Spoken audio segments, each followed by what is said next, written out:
Hi there, Scott Hamilton, ROCKFILE, back with another podcast review for your ears. Going to be talking about 2015's Synchronicity.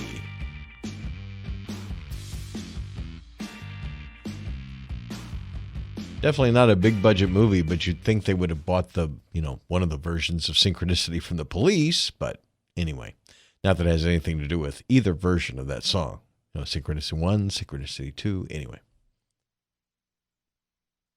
I first learned about Jacob Gentry with the 2007 film The Signal, which I own, and is actually a pretty good movie. I didn't realize it was made for $50,000 and went on to gross almost $500,000. Jacob and some of the other people in this movie were University of Georgia grads, right up the road from where I'm from. Had no idea. And the same core of people worked on The Signal back in 2007. He hasn't made a whole lot of movies. He made this and then a movie last year that sounds a lot like The Signal. Didn't see that either, but I'm going to look it up, see if I can find it. So Synchronicity was one of those really cheap Blu-rays I found on HamiltonBook.com, and I ordered along with some other things I was getting because I'd heard things about it, and it was incredibly cheap, under $4, I believe. Finally pulled it out tonight, and I got to say, I don't agree with Ain't It Cool Spectacular was their big headline, but it is a pretty darn good movie in its own right, especially for and considering its low budget. The gist of the movie, and I'll stay away from spoilers, is a physicist has created what he believes to be a time machine. He's going to open a quantum tunnel from one time to another, and then they need to replicate it to send something from one thing to the other and then back to prove that it works.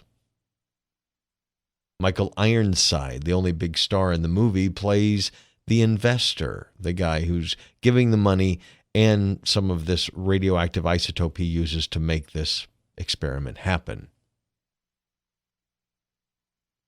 Not getting into too many spoilers, but it appears to work, but they have to replicate it and things go awry from there.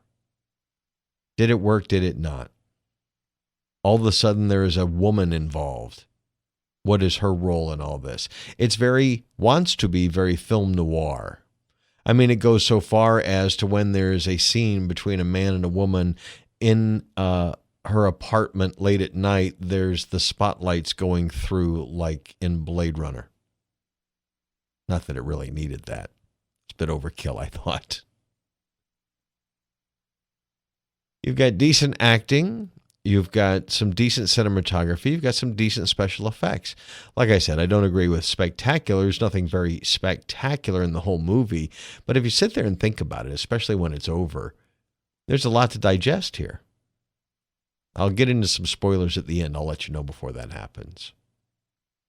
I like the leads. I think everybody did a good job, even Michael Ironside kind of doing his Michael Ironside thing, being, is he sinister or is he not? Is he nefarious or is he not? Movie came out in 2015, played some award, played a few circuits, and then was fully released in 2016. I don't know how long the Blu-ray's been out. It's on a Magnolia release, and good quality. Parts of it looked a little, let's say, less than 4K. This is a Blu-ray, by the way. It's only 1080p, but that's a nice way of saying it. Almost was low-res enough to look almost blurry. I guess I'm too used to watching pristine, remastered in 4K movies that a low-budget movie on Blu-ray that barely squeaks under the 1080p in certain scenes looks a little blurry to my eyes. It's not a bad-looking movie, though. It just doesn't look crispy.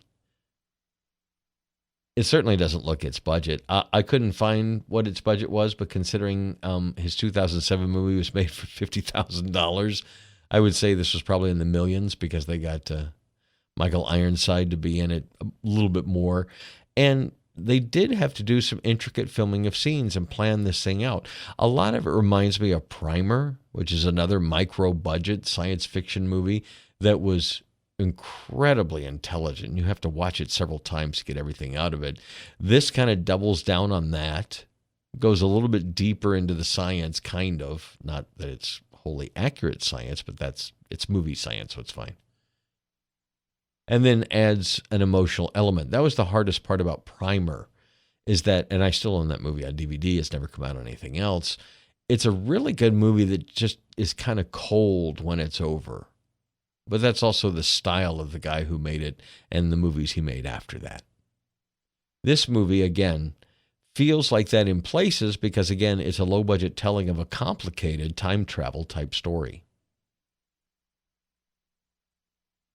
Is it worth watching? Do you like sci-fi movies that you have to perhaps watch more than once, or at least ruminate on after you watch it, have a long discussion about to fully pull everything out of it that was in there? And this may be your cup of tea. If you want something explained to you, force-fed to you, and just to sit there and watch and park your brain, this is probably not that movie. It shoots for the moon. It doesn't quite get it. It doesn't quite have the budget or the I don't know, skill to get that high. I don't know. It's pretty well directed. It's pretty well written. It's got a few pacing issues in the middle. Gets a little draggy. And I don't think they totally stick the landing. I think visually they could have represented something that I'll get into in the spoiler talk a little better. But all in all, though, I think it's worth a watch. Be like a B-, C+ kind of thing. And on a scale if I had one. But again, with the caveats as mentioned before, if you're into something that's a little more convoluted, a little more complex, been watching a lot of time travel stuff lately. This hangs right in there. I just watched The Peripheral over the weekend, and I'll be doing episode 2 review here shortly. And then I have been watching 12 Monkeys, the TV series, and then this. Maybe we should take a break from time travel stuff for a while. It's all starting to kind of blend together, but this was a definitely worth the money and something I will watch again just to kind of pick it apart now that I know everything I know. So that would be my short and longer version. Now I'm going to get into spoilers. If you don't want to know what happens, tune out now and come back. All right, spoiler time.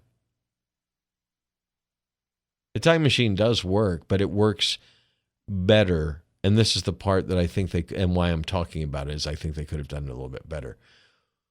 When Jim appears to go through the wormhole, we get some cool visuals. We don't get to see like a dude falling through these visuals. They just show these visuals, and they're pretty cool. I assume it's from his point of view and budget constraints. But they hypothesize and pretty much prove by the end of the movie that he not only traveled through time, but also dimensions. That we have infinite parallel dimensions, and he could have just slipped into another one where he died, slipped into another one where he lived. From the beginning of the movie, he's having some effects of whatever's going on. You don't know at first, but he's having headaches. He's almost passing out. He does pass out at one point. This is because he's in close proximity to himself, almost creating a paradox. This is something they deal with in 12 Monkeys this same way, that when he's near a version of himself, older or younger or whatever, they start to have nosebleeds or headaches or, feel the effects of. But at the end of the movie,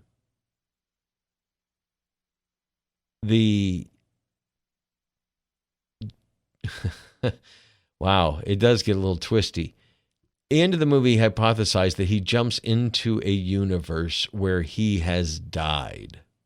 So he can stay in this one because he's not occupying the same space as a duplicate of himself. That version of himself already died.